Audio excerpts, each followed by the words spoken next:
ধন্যবাদ। আমি মমিন, ঢাকা বিশ্ববিদ্যালয় রয়েছে।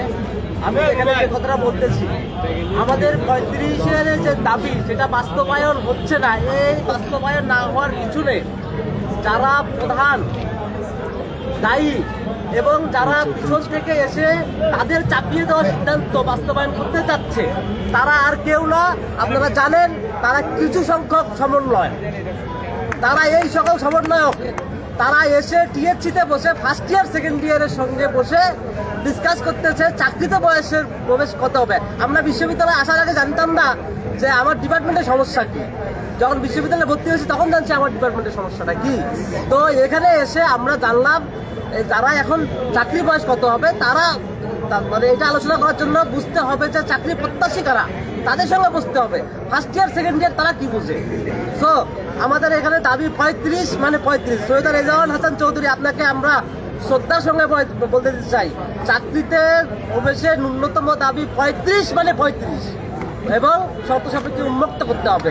যদি এই ছাত্র সমাজের সাথে আপনারা যদি আবার আমাদের সাথে তামাশা করেন, প্রতারণা করেন এবং আমরা তান্ত্রিক জটিলতার যে একটা লাল ফিতা দৌরাত্মের করতে ফেলে দেন, আমরা এই দাবি মানব না। আমরা দাবি, আমাদের যে দাবি 35 সেটা অতি দ্রুত বাস্তবায়ন করতে হবে। বিসিএস যে সার্কুলার আসতেছে, এই সার্কুলারের আগেই আমাদের দাবিটা বাস্তবায়ন করতে হবে। অন্যথায় বৈষম্যবিরোধী ছাত্র আন্দোলনে শুধু সমন্বয়রা যদি মনে করে এই আন্দোলনে তারা এগিয়ে এসেছে, তাদের কথায় শুধু এই যে আমাদের ফ্যাসিস্ট সরকারকে আমরা হটিয়েছি তা না। এখানে সকল রাজনৈতিক দল, বিএনপি, জামাত, সুশীল, সাংবাদিক সকলের সুস্পষ্ট সুপারিশ চাকরিতে প্রবেশের বয়স ন্যূনতম 35 এবং হচ্ছে যে আপনার সংস্কৃতির উন্মুক্ত। সেখানে যে এক্সপার্ট কমিটি আছে সেই কমিটি সেটা সুপারিশও করলো 35 এবং নারীদের ক্ষেত্রে 37। তাদেরকে ইগনোর করে আপনারা এটা চাপিয়ে দিচ্ছেন 32-এর ঘাড়ে। এটা খুবই হাস্যকর।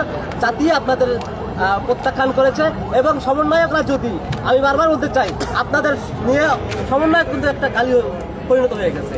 তারা যদি এই বিষয়টা নিয়ে আর বেশি বাড়াবাড়ি করে, তাহলে আমাদের 26,35,000 প্রত্যাশী আছি, তারা হচ্ছে যে আপনাদের প্রতিরোধ করবে এবং আপনারা যদি এখানে বেশি নাক ফলান, আপনাদের বিভিন্ন ক্যাম্পাস থেকে অবাঞ্ছিত ঘোষণা করা হবে।